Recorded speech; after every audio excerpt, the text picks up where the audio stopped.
Hello à tous, j'espère que tout le monde va bien par chez vous. Ici ça va et écoutez, il commence à faire vraiment froid. Nous sommes début novembre, au moment où je filme cette vidéo et j'ai les mains gelées. Par exemple, j'ai mis mon t-shirt Uniqlo Heat-Tech là-dessous pour avoir bien chaud. Et ouais, ce matin il faisait vraiment froid dans la maison. On n'a pas encore rallumé le chauffage mais ça ne saurait tarder. Et j'avais prévu de vous filmer 3 recettes de soupe. Je suis une grande fan de soupe. Je pense que c'est parce que ma maman elle nous en faisait tout le temps. Et aujourd'hui j'ai gardé ce goût-là. J'adore vraiment. Franchement l'hiver, si je pouvais me nourrir que de soupe et de tarte quiche, choses comme ça, tarte salée, je le ferais si ça ne lassait pas mon chéri. Mais sinon vraiment j'adore ça.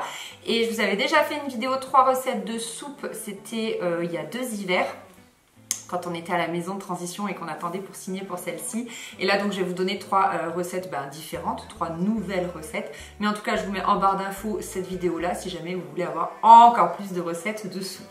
Bref, écoutez, c'est parti, moi j'ai besoin de me réchauffer. Alors pour cette première recette, on va avoir besoin de patates douces, soit une grosse patate douce, soit comme là 3 petites. Un joli potimarron, les miens sont petits donc je vais en mettre 2. Et des lentilles corail, donc moi je vais un petit peu au pif. Mais je pense que 200 grammes, 300 grammes de lentilles corail, ça doit bien aller. Je vais tout faire au robot parce que franchement, c'est bien plus pratique et ça va bien plus vite. Mais si vous n'en avez pas, il suffit de tout faire cuire dans un faitout avec de l'eau chaude et ensuite de mixer à la fin. L'avantage de cette soupe, c'est qu'en fait, on fait tout cuire en même temps et on mixe tout en même temps. Donc je vais commencer par éplucher mes patates douces et ensuite les couper en morceaux et les ajouter dans mon robot.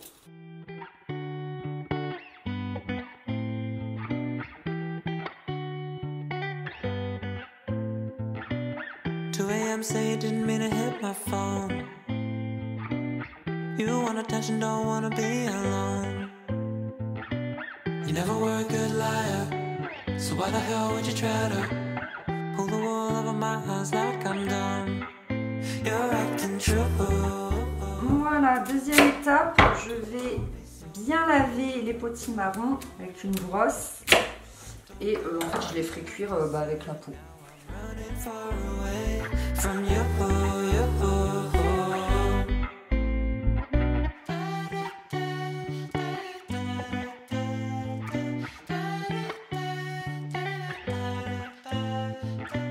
2 a.m. all alone and I need your clothes. I never want to tell you all my faults. I never was a good liar, no doubt about it, but you made me feel unsure. Alors pour vous, je vais peser combien je mets de lentilles corail.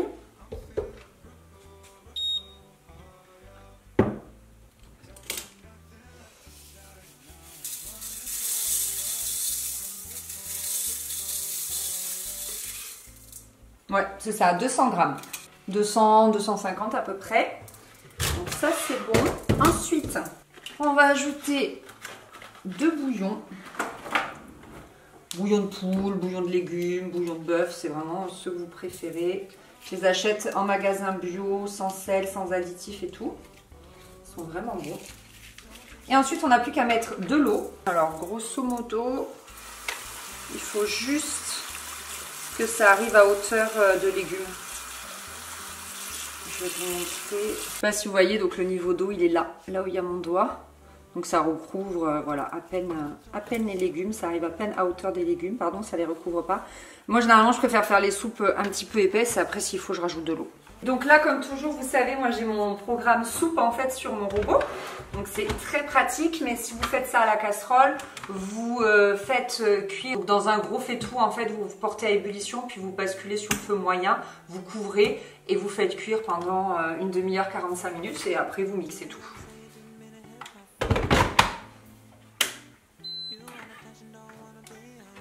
Et voilà, c'est parti. Voilà, donc quand on est à ce timing-là, ça veut dire que c'est bientôt fini. En fait, ça va mixer. Donc là, moi, généralement, je coupe et je vais ajouter du lait de coco. J'ai trouvé celui-ci dans mon Intermarché. Il est vraiment pas mal du tout, je trouve. Je l'aime beaucoup. Voilà, j'ouvre. Et avant que ça mixe, je vais rajouter le lait de coco. Là, vous pouvez mettre ce que vous voulez selon votre choix. Sel, poivre, curry, curcuma, paprika, vraiment toutes les épices que vous aimez et que vous souhaitez. Je pense que je vais rajouter un tout petit peu de curry, mais c'est pas vraiment nécessaire parce que si vous aimez les 3 ingrédients que vous avez mis, c'est déjà délicieux comme ça. Mais juste pour relever un tout petit peu, je vais en mettre une pointe de curcuma aussi. Parce que je trouve que j'en mange pas assez à mon goût. Ouh, ça coule pas bien.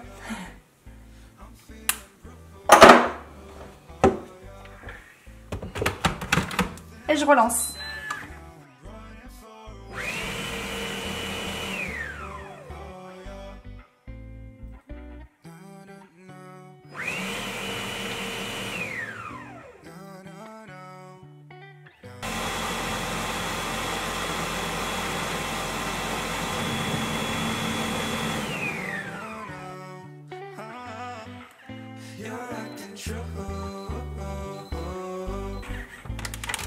Et voilà, c'est prêt. C'est une soupe que j'ai faite régulièrement là ces derniers temps et notamment la semaine dernière. Regardez-moi cette texture.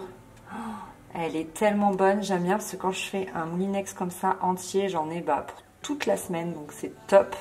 On se fait vraiment des gros bols avec mon chéri, on adore. Hop.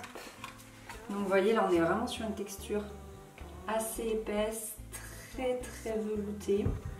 Et donc ce que j'aime bien c'est le conserver ensuite dans des bocaux comme ça et je mets au frigo. Là, je vais pouvoir remplir 2 bocaux et j'en ai vraiment pour toute la semaine à 2 dessus. Et même Faustine elle en mange, elle aime beaucoup.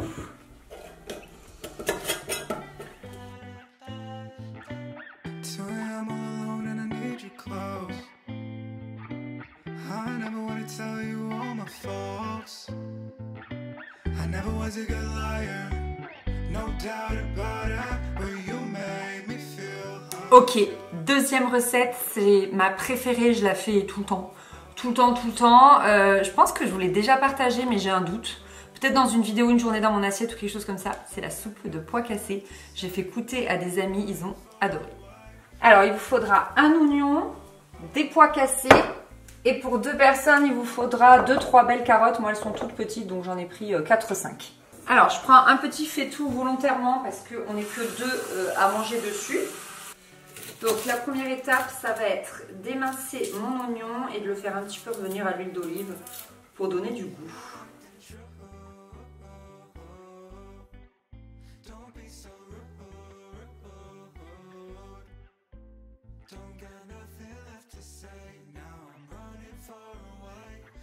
Pendant que mon oignon dort, je vais m'occuper de mes carottes. Je vais les éplucher et les couper en rondelles.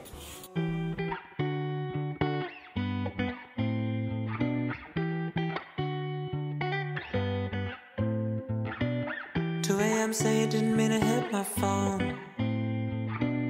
You want attention, don't wanna be alone. You never were a good liar. So why the hell? Voilà, mes oignons commencent à dorer, donc du coup, je vais couper mes carottes en rondelles directement dans mon faitout. Don't be so rude. Don't got nothing left to say. Now I'm running far away from you.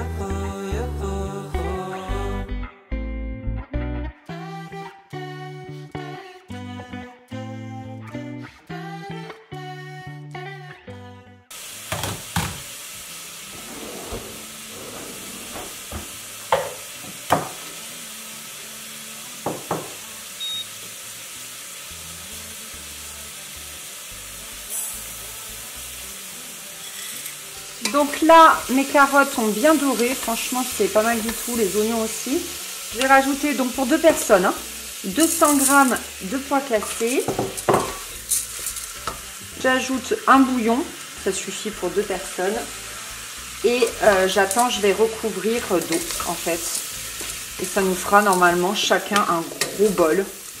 Et franchement, on aura bien mangé.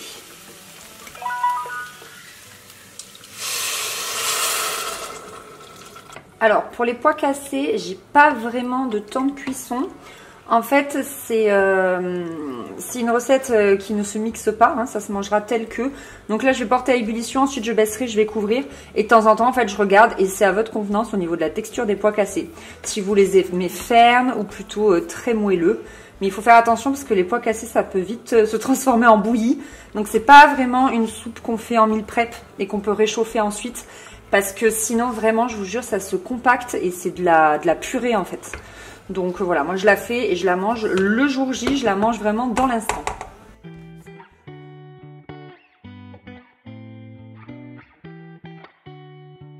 Ok, donc là ça fait 45 minutes que ça cuit. Et voilà moi la texture que j'aime. Vous voyez les pois cassés, ils commencent à peine à se déliter, à s'effriter. Et c'est vraiment comme ça que c'est bon. Donc voilà, c'est ça qu'on va manger à midi. Donc j'éteins le feu et je vais tout servir dans des bols.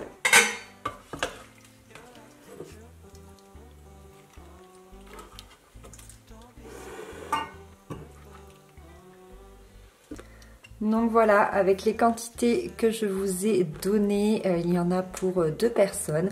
Donc 2 gros bols, hein, ce sont vraiment des gros bols. Et pour le soir, ça nous suffit amplement. Avec un petit dessert, franchement, les pois cassés, c'est délicieux. Ça cale énormément. Et avec les carottes, vous avez un apport en légumes, avec les oignons également. Et c'est vraiment ultra réconfortant, ultra cocooning. Je sais pas si vous voyez la fumée qui s'échappe, mais on va se régaler. Et enfin, troisième et dernière recette, on va faire un velouté de champignons. J'adore ça, c'est vraiment très très bon, très crémeux et réconfortant. Comme d'habitude, c'est une recette très simple et très rapide. C'est un peu ma marque de fabrique, donc écoutez, c'est parti. Sur ce coup-ci, on va passer sur une recette qu'on va faire dans une grosse casserole comme ça ou un fait-tout. Je vais commencer par prendre 3 échalotes et un oignon que je vais émincer et que je vais faire revenir dans pas mal d'huile d'olive pour bien les faire gratiner.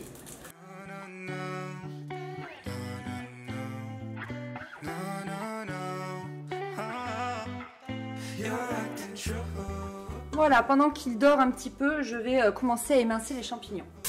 J'avais déjà lavé mes champignons avant de les mettre au frigo.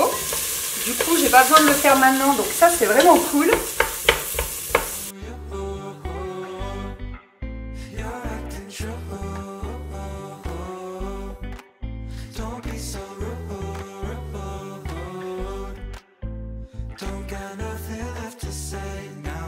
Voilà, donc là j'ai mis 800 g de champignons et l'idée vraiment c'est de les faire dorer à l'huile d'olive, comme ça exauce davantage les saveurs que si on les faisait directement en fait bouillir dans de l'eau. Donc j'ai choisi les champignons de Paris parce que c'est le champignon le plus économique, mais j'imagine qu'on peut réaliser cette soupe là avec d'autres champignons et du coup ça aura des saveurs bien différentes. Donc là ils ont suffisamment doré, vous voyez, donc ça a vraiment exaucé toutes les saveurs. Je vais mettre un bouillon et je vais couvrir d'eau. Donc ce que je fais pour éviter que ça fasse une réaction chimique, c'est que je mets de l'eau dans ma bouilloire et je la fais bouillir. Comme ça, vous voyez, voilà, elle est déjà chaude et ça fait pas pshhh. Je sais pas si vous voyez ce que je veux dire, si vous avez déjà testé, mais ça peut être assez impressionnant. Donc voilà, et là on va laisser cuire encore un petit peu à couvert. Je vais mettre un couvercle, je sais pas, on va faire cuire 15 minutes. À peu près. Je fais toujours à l'œil moi, vous savez. Tada! J'ai pris un petit peu de persil frais de mon jardin. Je me suis rendu compte que je n'avais plus que ça comme crème qui restait au frigo. Donc écoutez, j'espère que ça va suffire. J'ai l'impression qu'il en restait pas mal. Puis en plus, ça c'est de la vraie crème de vache. C'est pas de la crème végétale. Du coup, c'est vrai que c'est quand même un peu plus épais. Et il n'y a plus qu'à prendre un mixeur plongeur et mixer tout ça.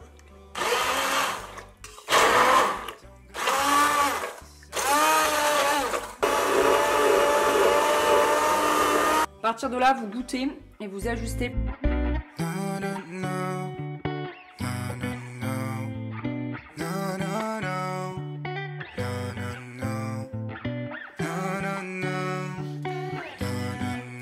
Et voilà, ça donne encore une fois une soupe vraiment très très réconfortante.